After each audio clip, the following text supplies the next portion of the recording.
দুনিয়াতে যত অদ্ভুত অদ্ভুত প্রশ্ন সব আপনি মুসা আলাইহিস সালামের মাথা থেকে পাবেন। বিভিন্ন বিষয়ে আল্লাহরে প্রশ্ন করতেন। সাইয়েদনা মুসা আলাইহিস সালাম আল্লাহরে বললেন, আল্লাহ আপনি আমার এমন একটা জিকির শিখাইয়া দেন যে জিকিরটার শব্দ আপনি আর আমি ছাড়া কেউ জানবে না।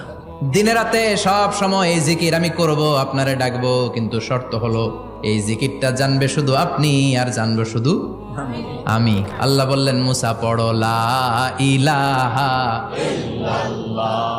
মুসা আলাইহিস সালাম কয়, মাবুদ এটা তো জাতীয় জিকির, সবাই জানে। আমি তো চাইছি এক্সেলেন্ট একটা জিকির, কারো কাছে নাই, শুধু আমি জানবো আর আমি পড়বো।